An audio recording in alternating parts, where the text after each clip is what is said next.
Welcome back to another episode of the Chefpreneur Show. We are live. We are live, where our mission is to help educate, inspire, motivate, and support passionate chefs and cooks like yourself on their journey of becoming a personal chef. I am your host, Andres Hinojosa, and this is the co-host, Brock Wagner. Brock, how you doing today? I'm doing fantastic. How you doing, Chef? Doing pretty good. Well, I'm excited about today's show. We have a special guest on today. I love having these special guests. It is really nice, actually. And you know what? I've got more lined up. I know. I saw it's been a flurry of people. I actually got a lot of chefs saying, man, I want to have Chef Daniel Ferdouy on again. Yeah. So Chef Daniel, we might be having you on the show. I told you guys his smile on a regular basis. It is. His smile's contagious. His personality, his accent. It makes it fun. He's just very lovable. He's just a very lovable guy. Yeah. So anyway, I don't know if we want to kind of like set the scene here for Chef Elizabeth. Set the scene for Chef. But give him a little bit of background of who Chef Elizabeth is, bro. If I could put it really short, just like in the emails, just like in the messaging that I put out there today and the post that I made. Get this, guys. Chef Elizabeth was not a chef. Not a traditional chef. She didn't come out of the culinary industry. She didn't come out of what a lot of chefs would think about chefs. She was an epidemiologist.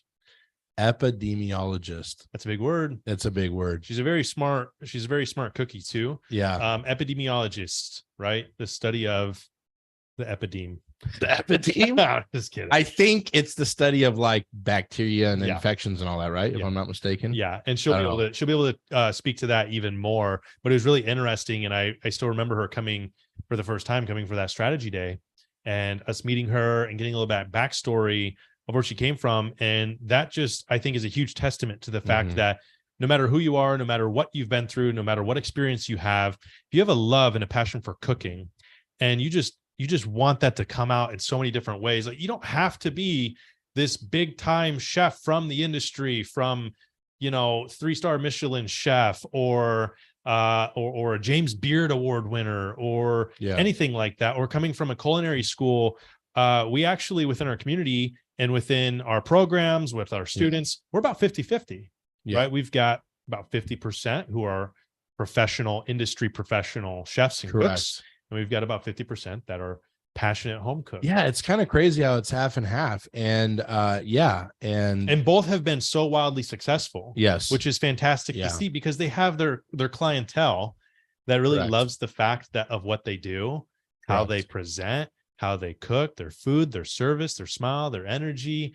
They all have kind of their own carved out area, and they get these clients, and I love it. They're just living the dream, which is what Chefpreneur is all about. So absolutely. Well, before we bring her on, because we have her waiting here in the waiting room, shout out to Chef Dan, Chef Diego. How are you guys? Welcome to the show today.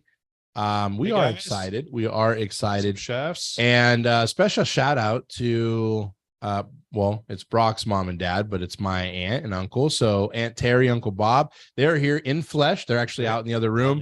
Maybe we should bring them on the show. No, I'm joking. They don't want that, but they're watching from the other room. But yeah, just a shout out to them. Actually, if anybody would know what an epidemiologist would be, it'd probably be your mom. Yeah.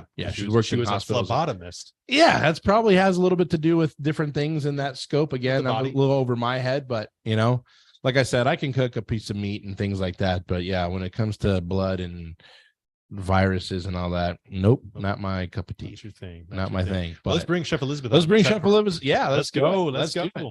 I'm gonna pull up this too on my. I just want to see on my phone so I have a little bit more of this as well to see how many people we got on live with. All right, Chef Elizabeth, you with us?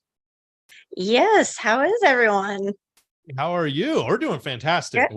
We're excited to have you on the show with us, and just gonna have, I think, a great conversation tonight. Yeah. We were telling, I don't know if you're able to see anything that we're doing, but we were talking about how. Are you able to put her on our screen? Oh, there she is. Yeah, there she is. She's coming up. It's a little bit delayed. It's just delayed. So cool. You having previously been an epidemiologist, and Andres and I were making fools of ourselves about what that means.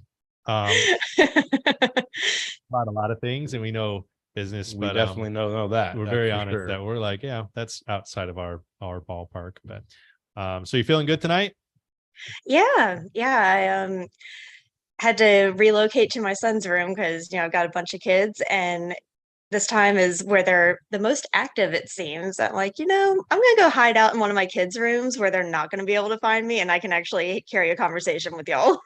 Well, that's perfect. We know how to pick the time as parents, don't we? But glad that we're able to give you a little bit of that, Yeah. a little bit of that, that time away. And then you have to deal with these. If we kids. hear any kids like pounding on the door or anything, don't worry. Like, we know what's going on, right? There's 5 now, so actually 7 right now. So we're, I didn't lock it, so we might actually be neck deep in children. We're neck deep in children. But we might have more guest appearances. That's right. That's right. Well, thanks for being on the show, Chef, and taking time out of your day. Well, first and foremost, how was your Independence Day? How was your 4th of July? Did you guys have a good time? Yeah, it was great. We originally were going to have like just the 7 of us, real chill, grill some steaks, go watch some fireworks. It wasn't going to be anything too fancy. And then that morning, it spiraled. And next thing I know, we're planning 24 people instead of 7 to eat. I was like, okay, well, we need to go to the grocery store again. Yeah. It was great, though. I love having everybody over. That's true. Yeah, that's a good problem to have. I mean, it's a pain, like in some ways, but in other ways, it's like, hey. Yeah, the more the merrier. The more the merrier. Absolutely. Not like 50 people. That's right. Yeah, we had a good time, too. We did some fireworks last night, and I came with all my fingers, so I count that as a win. Good. I've got all my appendages. This is gonna sound really rookie. I'm gonna have to put this out there. It's gonna sound really rookie, but last night was the first time I held a Roman candle in my hand when it was going off, even though the label clearly said, do not put it in your hand. You got it. But Brock assured me I wouldn't blow up. And so I trusted him. And so I was like, let me do that. It was pretty cool. I did feel kind of like Harry Potter and like wizardry with a wand. Well, next year, what we do is we strap about 20 of them together. No. And then, that sounds start having the bottle rocket wars and the Roman candle wars, shooting them at each other. Get there. Don't like that's too Alabama, right? Up to it, and then our hands are valuable. Okay, like come on, as a chef, like we can't lose fingers here. Maybe on my left. No, even on my left hand, it'd be hard. I mean, it'd be like you have to hold. I don't want that to deter anybody from being a chefpreneur if you have a few fingers. Actually, if you had only nubs on your left hand, wouldn't that? Yeah, actually, it wouldn't get in the way of dicing an onion. That's true. That's true. See, we always try to find the positive spin on things. Right. Of if you lose an appendage, it's still fine. Yeah, pretty cool. So Elizabeth, tell us a little bit about. Tell us about being an epidemiologist. What's that? Yeah, let's start there. What's that all about? Yeah. She's like, God, I thought I would never have to talk about this again. No. That was a great time period in my life and no bad memories whatsoever. So, sorry, I saw you gesturing. I want to make sure everything was cool. Yeah, because the Zoom is now showing up on our screen, so I feel like I'm talking to you instead of a delayed. Oh, cool. Yeah, there you go. Okay. Yeah, so I'll start at the very beginning. I went to school to be a biology major, and I had no idea what I was going to do with that degree. And one of the required classes was biostatistics, which was taught, in my case, by an epidemiologist. And that's when I first learned what that was. And she said, hey, you need to go to UAB and get your master's in it. And one thing led to another. And next thing I know, I'm an epidemiologist too. So I know the question is, what is an epidemiologist? That is the person that looks for trends in diseases, trying to figure out why some people get sick and others don't. And there's all kinds of different levels of it and different subcategories. So the one that y'all might be the most familiar with, when there's a food poisoning outbreak, someone has to investigate that and figure out, oh, it came from the chicken salad at the church picnic. That's why everyone had a case of food poisoning. Or when they have the recalls like on lettuce or something. Right. But that's not what I did. I was not a field epidemiologist, as they call it. I did the research side, and I spent a good 8 years in heart transplant research, and I absolutely loved it. It was pediatric heart transplant at UAB. Well, that was the data coordinating center, but it was an international registry, and it really felt like what I was doing made a difference. The numbers I was working on, the doctors, the cardiologists, surgeons, they were reading the papers that came out of our group and making changes to their practice based on all the data that everyone had submitted to that registry. Yeah. It was very rewarding. It's awesome. Well, you sound very passionate about it too. It sounds like there's still a soft place in your heart. Yeah. That thing and being a part of that pediatric and that specific part of the epidemiologist. I don't mean to make light of those things either, but it's like, it's that damn iceberg lettuce. Right. That's always Don't eat the iceberg lettuce or the spinach, E. Or the coli spinach. on it. Yeah. Right. That's always the I won't fresh name brands because spinach. I don't want to, Yeah, let's put it not out do there, that. We don't want to. But that iceberg lettuce.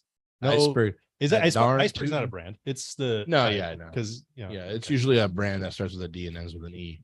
But yeah, but But yeah. So sorry to cut you off. I was just No, go ahead. finishing how I came to actually be a chef then. Yeah.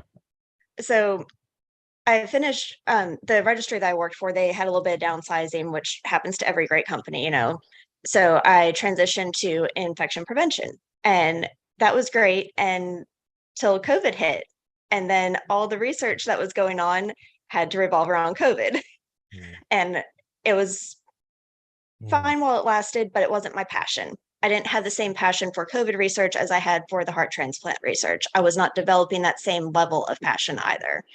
And we happened to be at a position in our lives where we could make a shift. And I remember sharing my frustrations to my husband. I said, well, should I apply for a different job somewhere else? Should I try to push for the research that I want to do? What should I do? And he said, well, since we are at this pivotal moment, what's that question that we always ask each other? What would you do if you won the lottery? And what's your answer? And I said, well, I would start a restaurant. And, hands down, that's always been my dream. But I don't know anything about running a restaurant. So I started looking into it and I was like, oh, well, that's not really such a good idea because I'm going to be married to my job and not ever get to see my family. So that's not a good move. Thought about the food truck thing, kind of a similar thought process, but not quite as bad. And he threw out the idea of personal chef. And I said, well, let me investigate this. And next thing you know, here I am running a personal chef business. Awesome. Well, thank God to him. That was right. Awesome. Yeah. Thank you, James. I think that's actually a question themselves. If they're in that pivotal point, I think that's a great thing that you guys ask yourselves that, what would you do if you won the lottery? Like, you're really searching your heart, right? And you're like, what would I do? And money ain't no object, right? Because that's the whole thing of that question. So what would I do? And a lot of people would do things that it's interesting because a lot of people would do things that probably would have nothing or no relation to the answer they would typically give. That would be something that would pay their bills. Yeah. Right. If that was the case, it's like, well, if I need to go get a job, I'll go become a teller at the bank. Like if I need a job, there's a business down the road. I know they're always hiring. I'll just go work there. But when money ain't no object, you end up finding yourself doing something that is more rewarding, right? And more in line with your passions. So how long have you been passionate about cooking? Like when did that start? As long as I can remember. I remember playing restaurant when I was a kid. I would have my little play kitchen, the little plastic kitchen that all the toddlers seem to have. I had that. I had my little fake food and I was serving people. And then when I graduated to actual food and actually cooking in the kitchen, I remember my cousin and I, when family would all get together, we go around taking people's orders and then go make breakfast for everybody. That's how I learned how hard it is to flip an egg over easy. My aunt finally taught me how to do that. Yeah. And here's the bill. It was $39 a head. So plus tax. Right. I don't think I even charged him. I was just so happy to cook for everybody. And then, it just kept progressing from there. And it was always my stress reliever. I enjoyed it so much that I looked forward to helping make dinner. I looked forward to going to visit my grandparents for a week and helping make dinner every night there. And I remember when I was in grad school, before a big exam that I was nervous about, instead of cramming that one last time, I'm over there making stuffed shells. But it worked. Very nice. Well, you're very smart. I mean, I could see you just stuffing shells and like, you know what, Elizabeth, you remind me of the classmates that I used to have that are like so worried about the test.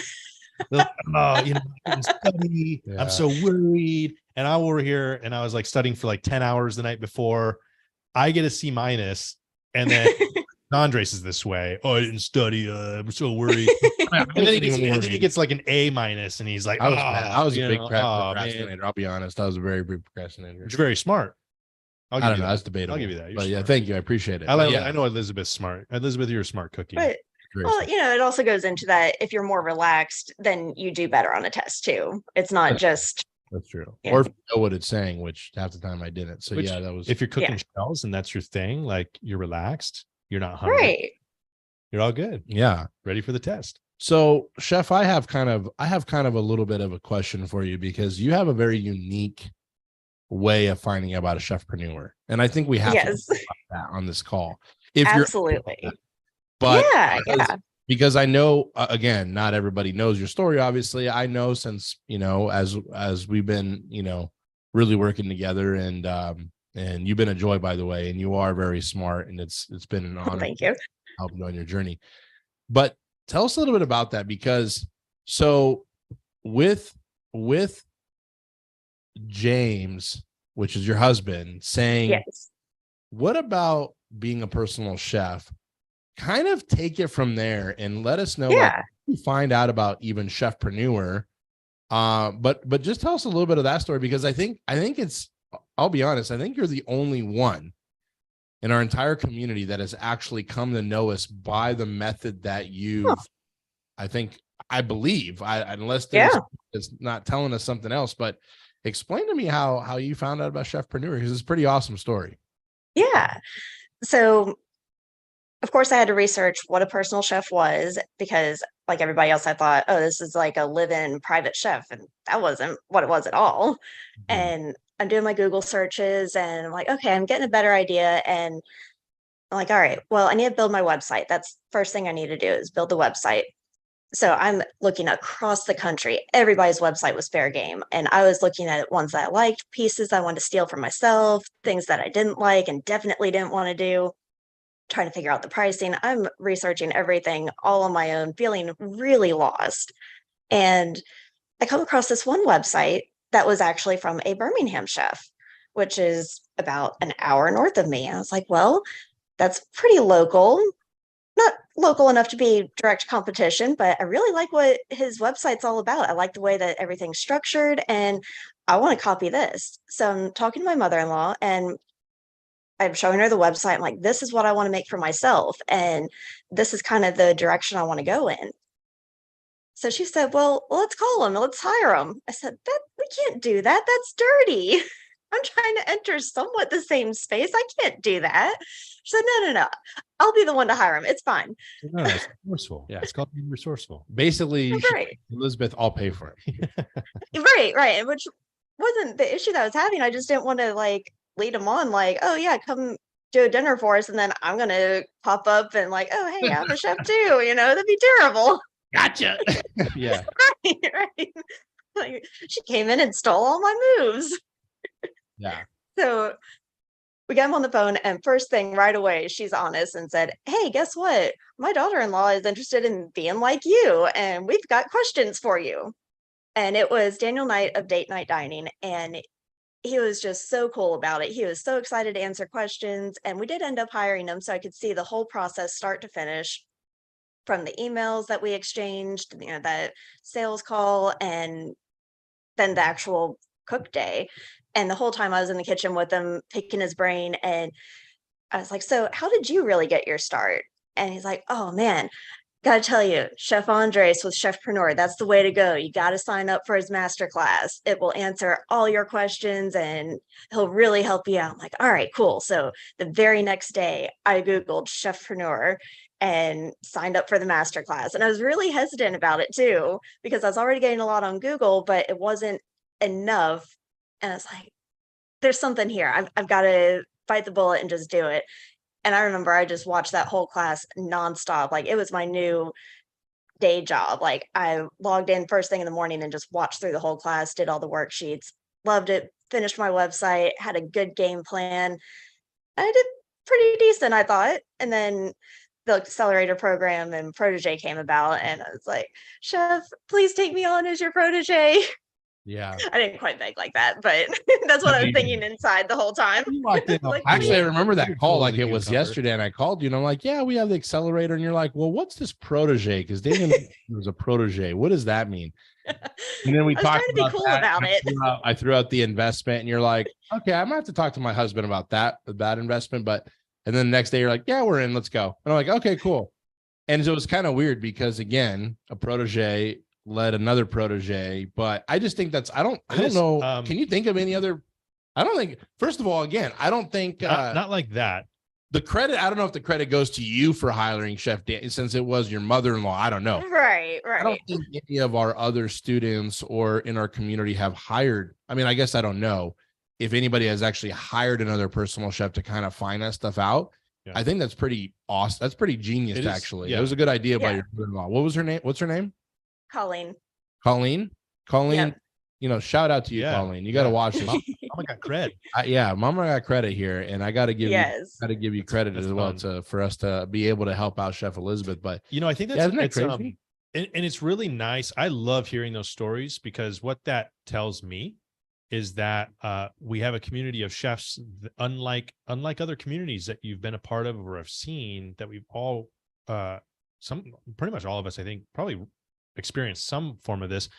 The competition, the you're my competition. You're another chef. Like you want to go, you want to figure this out, like figure it out on your own, like I did, like that kind of attitude. But you got somebody like Chef Daniel, which I got to give him a lot of credit because that's the face of Chefpreneur. Like you guys all know the face of Chefpreneur. You guys are Chefpreneurs. You are what makes this this community what it is, and you guys being willing and open to help each other and for all of us to lift each other up.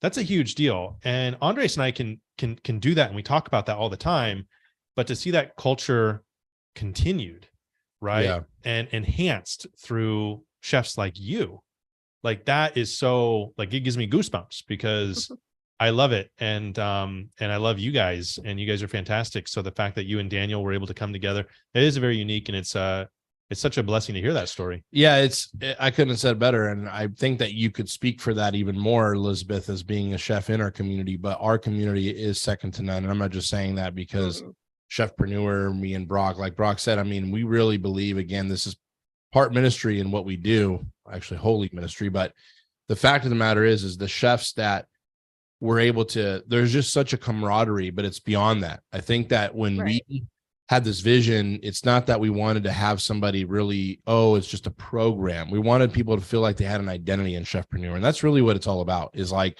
we're taking a stand. We're setting out on our own. We're having that freedom. And that it comes with challenge, right? It comes with challenge. I mean, anytime you're going to start a business, you're going to face challenges. You're going to have ups and downs. You're going to have a lot of mental combats and battles that you have to find in your own mind. And there's all these types of things, but there's also a lot of reward. There's also a lot of fulfillment.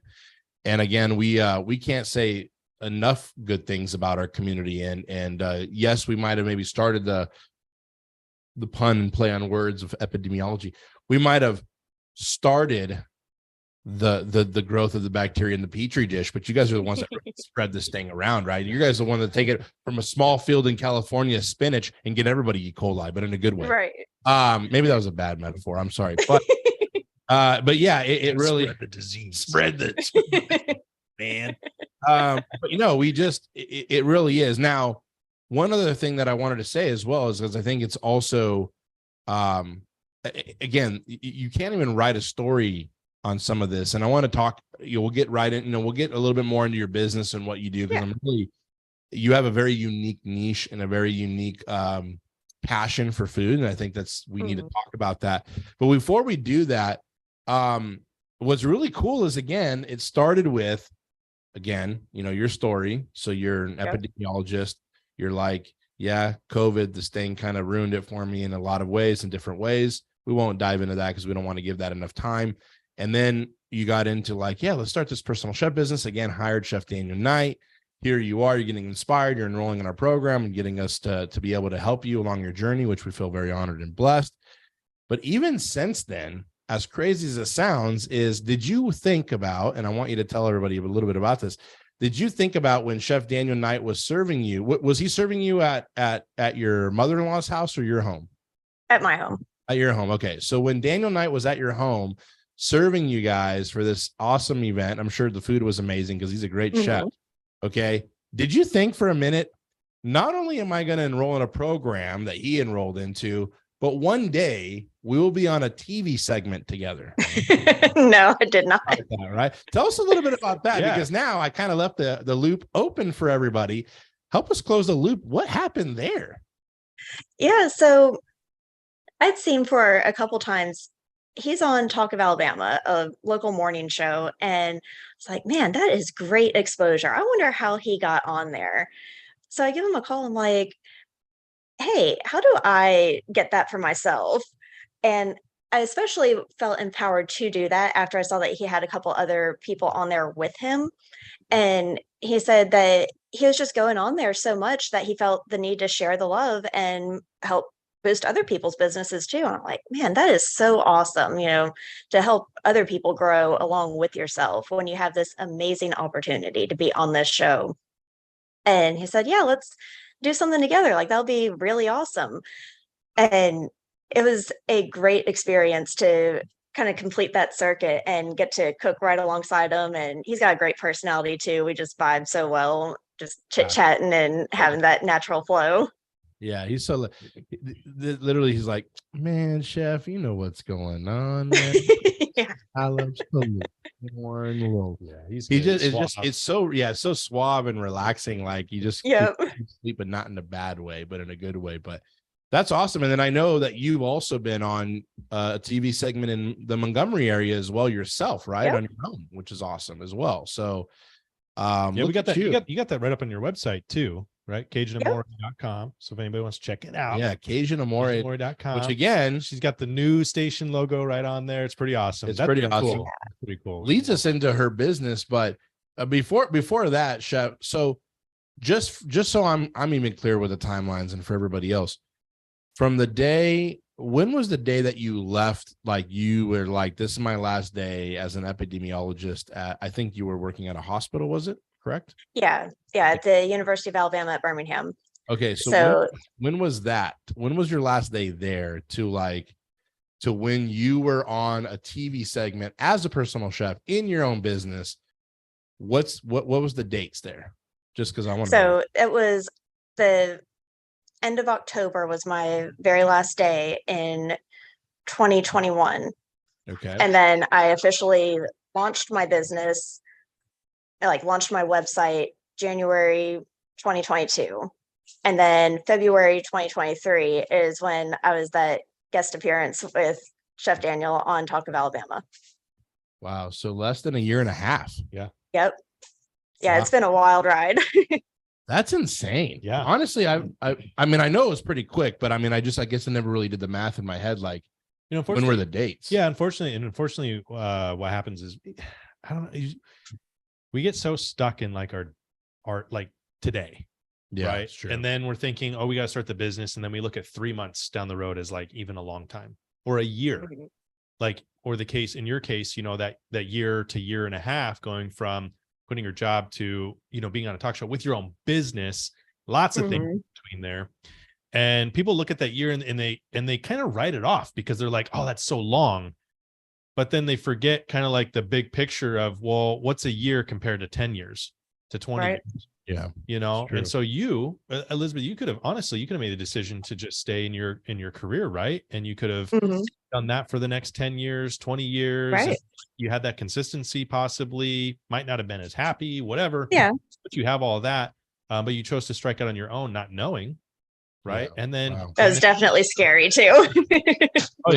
Year and a half. Now, that doesn't necessarily happen for everybody, but like, the fact is that you really took things in your own hands. Yeah. You made those investments for yourself. You put yourself fully into it. I got to commend you. Like, it's true. We're extremely proud of you. Yeah. By the way, like, thanks. if we've never said that or don't ever say that, which I think hopefully we've said that before. I try to let all of our chefpreneurs know, like, we're proud, no matter what stage you're in. Like, the fact that you take a step, like, and again, we like, and you hear me say this all the time, chef, is like, it's not about comparing yourself with others, but the fact of the matter is that 99% of the people don't do anything with their dreams, with following something. And it really is. And I know the going can get tough. Trust me. I mean, I mentored you one-on-one. So I, don't want to spill all the beans there, but you've heard the breakdowns. yeah. You know what? There's highs, there's lows. Life's going to throw you highs and lows regardless of if you're in even if you are in a job. Yeah. Correct. I mean, it's just going to gut punch you. I mean, my computer pretty much went out. Our car went out all in the last couple of weeks. It's great. But it's life. It's like, okay, whatever, we'll get through this big deal. Like we're not, but I think that what's important, again, like Brock was saying, is to focus on really commending you for really just taking that stand for yourself. And again, James needs some credit too for saying absolutely, hey, right? And then your mother-in-law for hey, so there's a lot of people in your life, which is good. And you've come a long way. You've really grown in a lot of ways from when I first kind of talked to you to now. I think there's been, your confidence level has gone through the roof, because it's really hard to switch lanes, especially when you're in one industry and you go to another, and it feels very like the cooking part doesn't feel foreign to you, right? You're like, that's no. Stuff. It's the rest of it. It's like, I'm out, you feel out of depth. We went through some highs and lows with your confidence, as far as like, again, not with the food, because you got that down. It's like, am I good enough to be out there charging for these things? Am I good enough to be out there to, be next to the chefs in the industry, quote unquote, of what, is out there in the world? And I think this is just a really good way of encouraging and inspiring a lot of people to say, if you follow your dream and you really want it bad enough, and you really say, you know what, I'm going to believe in myself just a little bit, enough to say, to start, to put that first foot forward, I think really the sky's the limit. And really, again, hard work pays off in that. And I mean, I get very honored and blessed. Both me and Brock do. When I'm working with students one-on-one, we were talking, I was just actually with Chef Jewel earlier today for a coaching call. We were talking about Chef Magdalise, and like, from when I first met her to now, like, ooh, man, she's a different person. She's a different chef. She's a different person, and the level of confidence. And I've seen that so much in you. So talk to us a little bit about Cajun Amore. So what's that all about? What's your niche? Like, what do you specialize in? Because the name is very cool. It's very unique. It's very different. I think, it kind of hints to what it is, but let's, give a little bit more definition. Talk about your business. Yeah. So another story for the background on it. So when I first met my husband, James, I had no idea what Cajun food really was. I'd been to New Orleans once in my life, and it was the spiciest trip I've ever had in my life. I couldn't even have an omelet without it setting my mouth on fire. Now, I have a low tolerance for heat, but it lit me up. And I was like, why does anyone even like this cuisine? I felt so terrible saying that, or even thinking that. Yeah. So I meet him, and those get to know you questions. What's your favorite cuisine? I was not expecting him. I don't know why he's from Louisiana, but I wasn't expecting him to say Cajun food. It's like, well, I don't really know much about it, but the little bit I do, I didn't really like. And I said, well, mine's Italian food, of course, because I'm half Italian, and I have pasta almost every day. He's like, well, I don't really like pasta. I'm like, oh boy, we have a problem. Oh boy, here we go. That's it. Wedding's off. No, I'm sorry. Well, this was even before all that. This was like, we're done. Yeah. So this is like very early on in the relationship. And it's like, I really like you though. And I express a lot of love through food and cooking for others. I said, I want to learn how to make your favorite cuisine. So he taught me a little bit, and his mom taught me a little bit. His dad taught me a little bit. His aunt taught me a little bit. Everyone kind of worked together to teach me a little bit. And I did my own research too. And they are, of course, my harshest critics, which I really appreciate, because it helps me get that authentic flavor for the recipes that I'm now developing too, because they've empowered me to start coming up with my own dishes now. Yeah. But they always have that saying that you can't put an Italian in the kitchen without them Italianizing it, and you can't put a Cajun in the kitchen without them Cajunizing it. So if they're making an omelet and they're Cajuning it up, yeah, that's kind of crazy. Right. So I've couldn't help but put a little bit of an Italian spin on a lot of things that I was making for him after I mastered the thing that he was looking for on some of these dishes. And then when he would cook for me, of course, he'd put his spin on it. I'm like, I just wanted this classic Italian dish. Why couldn't you do it simple like that? It's like, I made it better. Like, that's debatable. Two different things, right? It like is. you're But it is Cajun true. up Italian food or you're Italian up Cajun food. It's not 1-to-1, right? Right. But it does have a lot of crossover. So, I mean, the most common thing that people hear is like that Cajun shrimp Alfredo. You know, you have your Alfredo pasta and you have that Cajun shrimp. You got that best of both worlds, really. And then you have the pastelaya. You know, there's ways for pasta to work itself into Cajun cuisine for sure. And then even the non-pasta dishes, we've had a lot of fun trying to share our influences on both. That's funny how you said that. Share your influences. Yeah, most Italians and most, again, Cajuns don't really share a lot of influence. They do, but it's a little bit more aggressive. Yeah. Trust me, right? Chef Daniel, that we had on the show last week, right? They don't think they're wrong. They don't think they're wrong ever. Italians just don't. I'm sorry, they don't. I mean, it's just like, you know, it's like, well, Elizabeth, we beat your Ferrari in the race. Ferrari's still better. It doesn't you beat us or not. Elizabeth's half Italian. So no, that's true. She's half Italian. Right. Half I'm only half as stubborn. You're a milder Italian. Yeah. When he gets upset, the vein pops out, and then you're like, "Oh boy, somebody give him an espresso stat." Otherwise, we're all in trouble. Espresso. But I get that vein too. That's awesome. So Cajun Amore again is again just kind of explaining it in that term as simple as it is. It's the Cajun love of the Italian. I love it. I love it. And those two worlds collide. And I remember working on your brand, and we were, again. Don't act like you weren't almost about ready to be like, no, at first you were ready to change the name. and then I was like, okay, you know what? But again, won't get into all the specifics there, but it's true, because when we do help people build brands, sometimes we end up with a different name, sometimes we don't. But in this case, your niche was very strong on the cuisine type, and I think it was obviously leaning towards that. So there was definitely more lenient, more leaning towards that already. Sometimes we end up, doing these strategy days, and it becomes something very, I don't want to say very different, but the cuisine style niche is not really the prominent thing. And so again, and I think for you, Elizabeth, like when you were explaining that to us, when we were doing that strategy day, I immediately could tell after you shared that, like, okay, this isn't just some surface level thing. Like this is it's deeper. And that's meaningful. And you want to have a meaningful thing. And then you picked a great name, because it wasn't something that was like it doesn't sound, but some people choose names that are meaningful to them, but it's like, it's a little interesting, but it works so well. And then build that brand around it, man, that was fun. Like everything about your brand screams that Alabama, Cajun, but Italian. I love it. And so you have a wonderful business and a wonderful brand. And I think you've made some apparel and stuff too, right? You've made some things for your brand? Yeah, I've made some t-shirts, and I'm getting ready to order some more fun shirts, not just the basic logo or anything, but I made some t-shirts, some bags, and some aprons. And it's nice to be proud of your brand, and advertise it. That's the whole reason why you have your own company, right? You're proud of it. You want to talk about it all the time.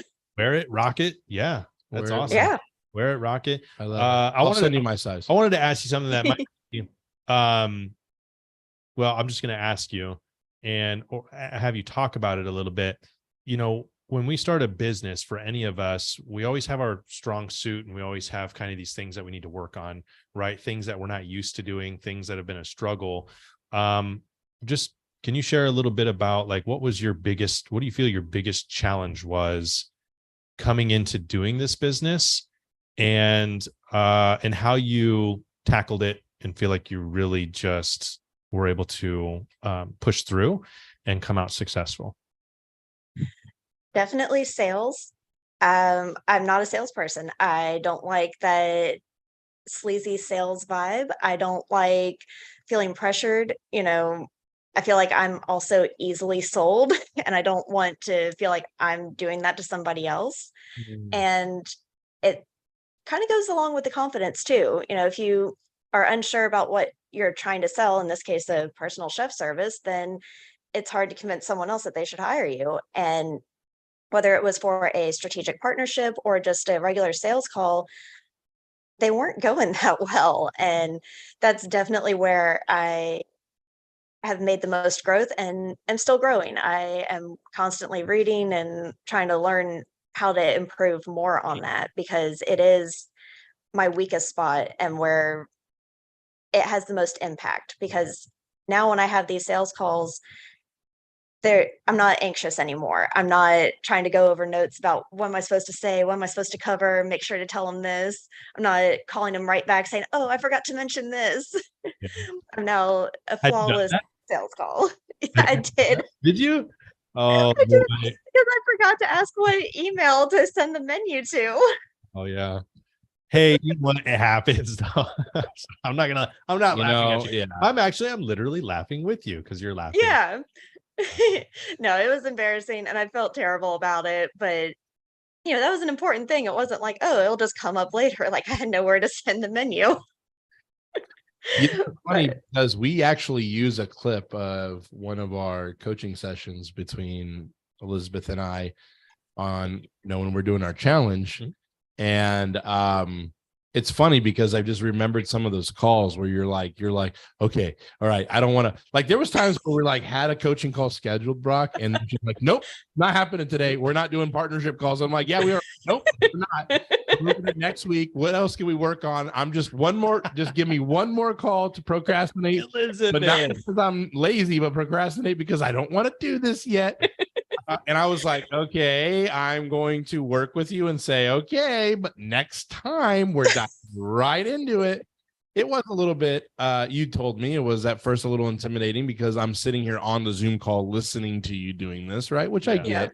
So I try to be as, make you feel as comfortable by shutting off my video, my camera, Zoom and all that stuff. But that was a good question to ask, Brock, because I think, again, all of us have, we all have our strengths and weaknesses, and it's not about that, we shut off and say, well, I'm not good at that, and that's it. It's, well, we're not good at that. How do we just get better at it over time, right? And learn that skill. How do we double down on our strengths and work on our weaknesses? Correct. So, but yeah, it was just funny how you would do that.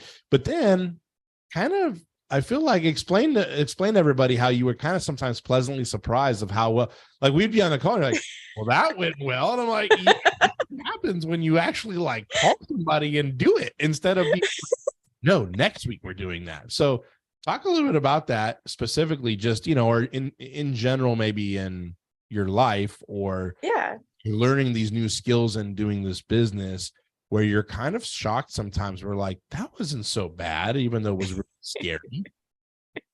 Yeah, definitely on those partnership calls, I still, all right, the sales calls with the clients, I've got that. Like, that's just a normal conversation.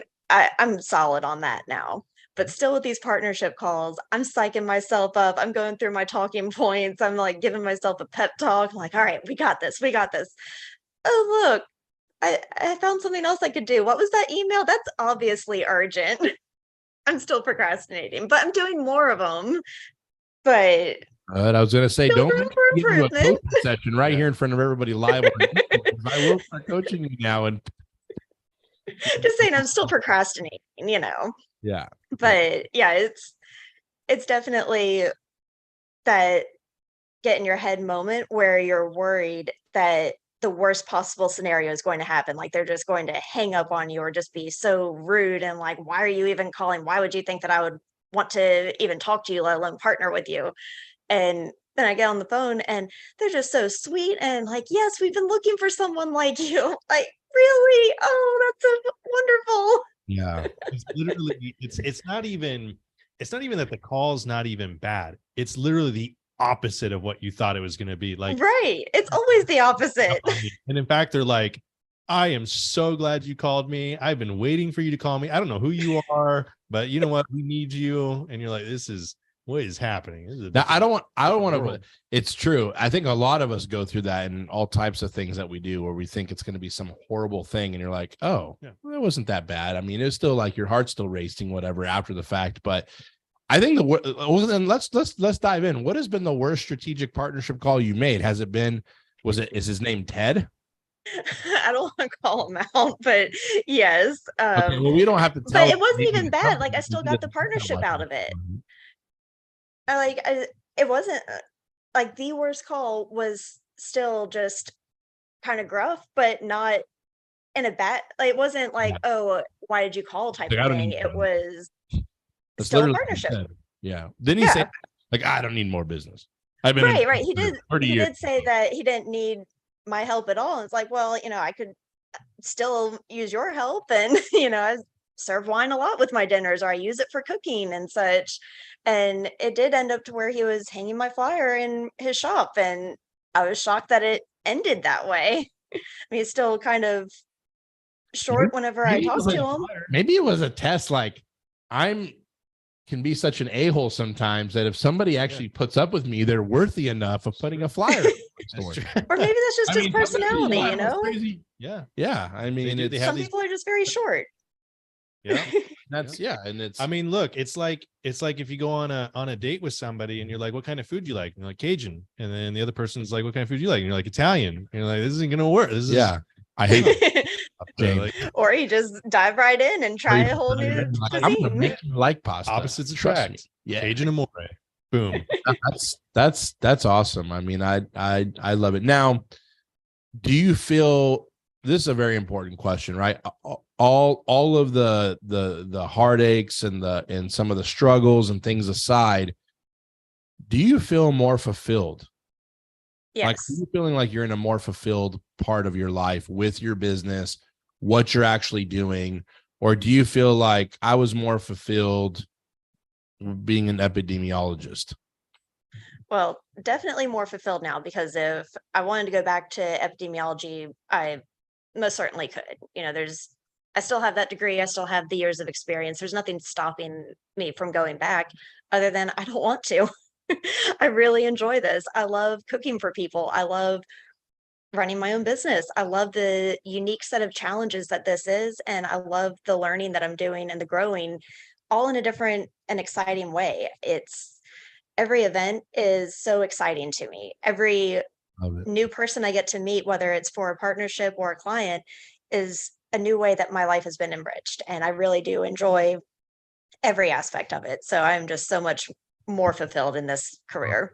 Even when you're coming into a little 1-bedroom little Airbnb with Bunsen burners and with no kitchen, I had to bring my own burners. Oh, that was that little, that's right. You were doing that little, it was like a tree house or something, but not a tree. A tree house, not in a tree. It was a tiny home. Yeah. The little tiny houses. Yeah, so popular now. Hey, yeah, you still goes to show that even people in tiny homes want a personal chef. Yeah. Why? They'll hire a tiny personal chef. Yeah. They won't. No, I'm just joking. That's actually, we might end up building a business around that. Yeah. tinychefs.com. Yeah, that's tiny. I like it. Yeah, that's tweezers on everything. Small, tiny little micro machines. Remember micro? That's off subject. About micro machines that exist. Elizabeth, what's your vision for your business then? Like, what are you excited? What are you looking forward to? And what are you excited about? Like when you think about the future of Cajun Amore? I mean, short term, definitely just more events, just having enough events to where I can hire a full-time chef to deploy for all these events and not just on occasion. And that stability is definitely part of that short-term vision. But, the long-term vision, because we all have long-term goals and had to get a new, what would you do if you won the lottery dream? So that new goal that we're working towards, it would be so awesome if we could get our own lake house, and it would just be the Cajun Amore vacation house.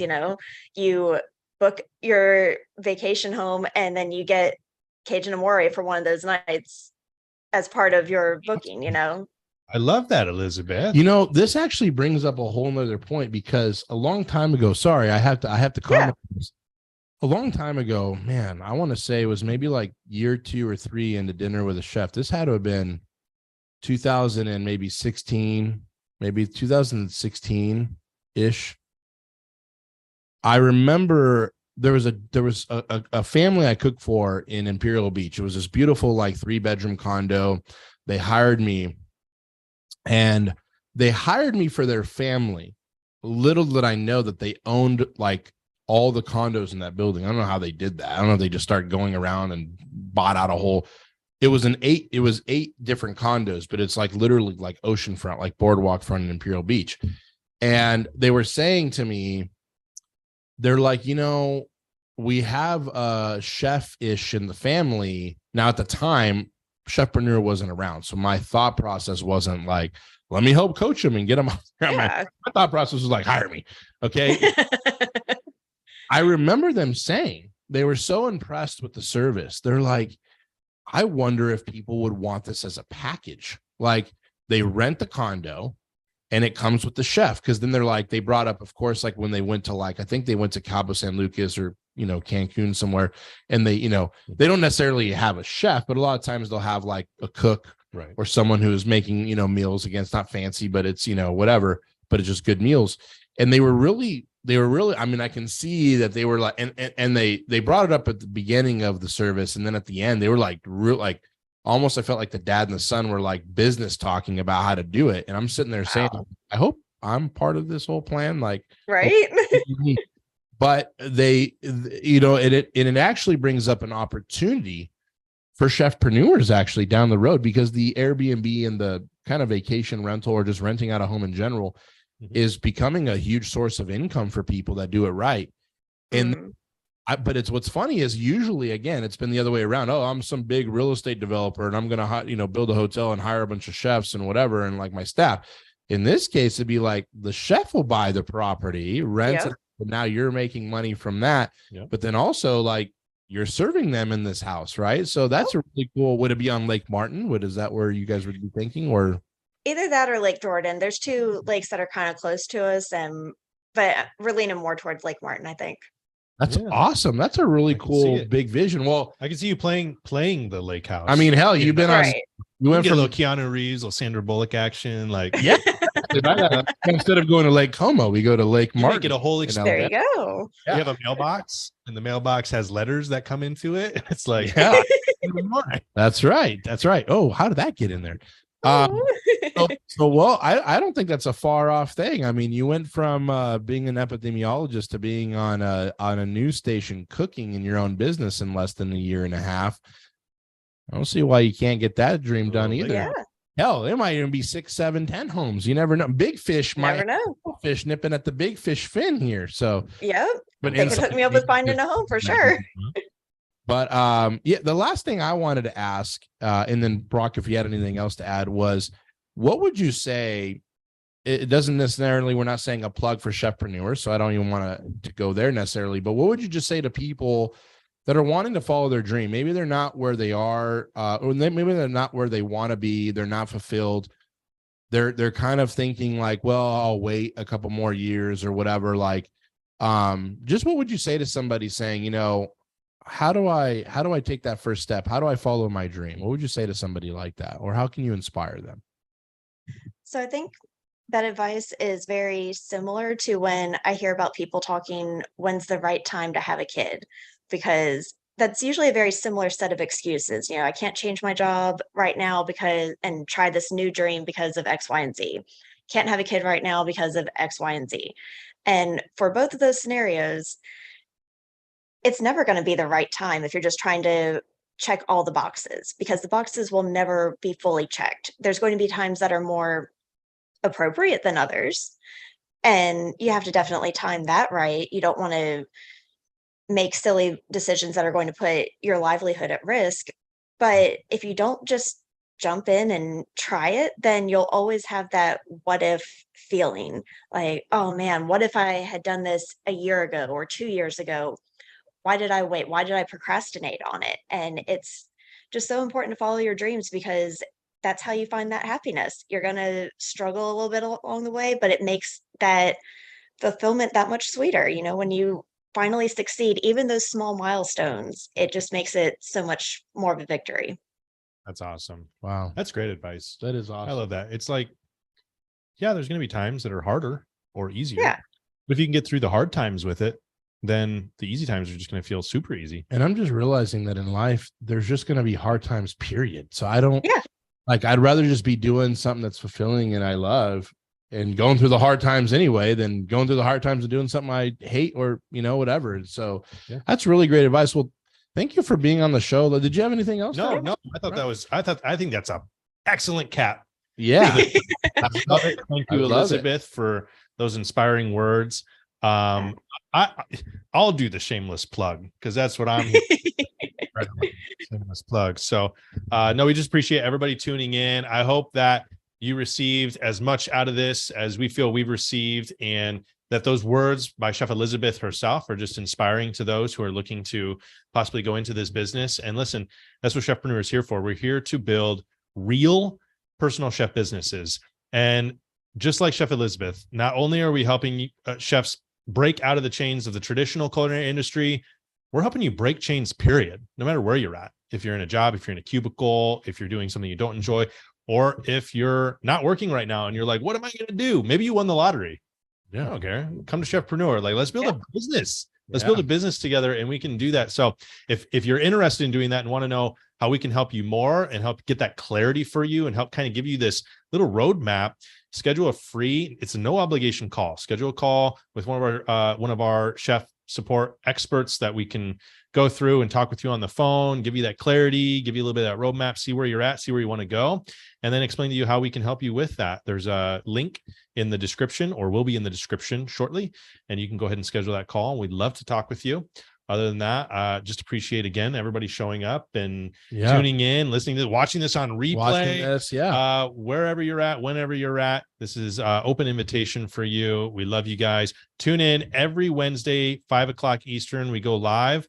And like I said earlier on the show, if you missed that part, we got more chefs like Chef Elizabeth lined up. More entrepreneurs. Absolutely. And it's exciting and fun. And Elizabeth, it'd be great to have you on again. So we'll be in touch when that lake house comes about. Any last words from you, Chef, before we hop off? No, just thank you so much for having me on. I really enjoyed it. Awesome. It's our pleasure, our honor. Again, thank you guys so much for tuning in today. All right, we'll see you guys later. We'll guys see you next week. Take care.